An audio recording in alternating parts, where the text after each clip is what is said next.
ஆண்டவராகிய இயேசு கிறிஸ்துவே, ராஜாதி ராஜாவே, கத்தாதி கத்தாவே, உமக்கே துதி கனம் மகிமை. என் கால் சறுக்குகிறது என்று நான் சொல்லும்போது, கத்தாவே உமது கிருபை என்னை தாங்குகிறது.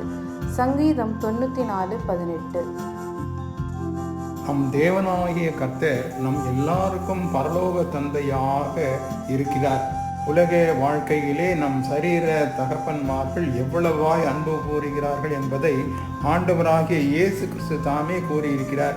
தகப்பனாய் இருக்கிற ஒருவனிடத்தில் மகன் அப்பம் கேட்டால் அவனுக்கு கல்லை கொடுப்பானா? மீனை கேட்டால் மீனுக்கு பதிலாக தன் மகனுக்கு பாம்பை கொடுப்பானா? முட்டையை கேட்டால் அதை விட்டுவிட்டு அதற்கு பதில் தேளை கொடுப்பானா? கொடுக்கவே மாட்டான். இந்த பொல்லாத உலகத்தில் வாழும் பொல்லாத தகப்பன்மார்கள் கூட நலமானவைகளையே தங்கள் பிள்ளைகளுக்கு கொடுப்பார்கள். ஆனால் கால வரையறைக்கு உட்படாத பரம தந்தையோ, அளவில்லாமல் அன்பு கூறும் நம் பரம பிதாவோ எத்தனையாய் நம்மை பொறுப்பேற்கிறார். உலக வாழ்விலே பிள்ளைகள் பெற்றோரை அல்லது தகப்பனையே உதவி தேவையான வேலைகளில் கூப்பிடுவார்கள். ஆனால் ஆண்டவரை ஏற்றுக்கொண்ட பிள்ளைகளானால் எந்த சூழ்நிலையிலும், இத்தகைய வருத்தப்படுத்தும் கடினமான வேளையிலும் ஒரு காலும் அஞ்சாமல் தங்கள் பரம தகப்பனையே நோக்கி பார்ப்பார்கள். உலகம் பிசாசுக்குள் இருப்பதினால் ஆண்டவரை ஏற்றுக்கொண்ட மக்களுக்குத்தான், மற்றவர்களுக்கு அல்லவே அல்ல.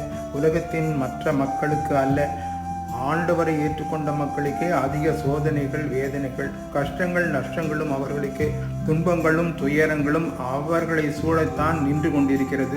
இவைகளின் மத்தியிலும் இன்றைய கர்த்தருடைய வசனம் கூறுவது போல நம் நிலைமையை நம்மை தாங்கி சுமந்து ஏந்தி நடத்தும் அவரிடம், நம் பரமபிதாவிடம் சொல்லும் பொழுது, ஆண்டவராகிய இயேசு கிறிஸ்துவின் வழியாய் அவரண்டை வரும் பொழுது அவர் நாம் சறுக்கி விழாமல் தமது கிருபையாலே தாங்குகிறார், ஏந்துகிறார். நாம் கீழே விழாமல் பாதுகாக்கிறார். எத்தனை அற்புதமான நிலை அல்லவா! இத்தகைய மேலான வாழ்வை ஒவ்வொரு நாளும் அருள் செய்யும் ஆண்டவர் நம்மை தாங்கி சுமக்கும் பொழுது நாம் அவரை துதிப்போம், ஸ்தோத்திரிப்போம்.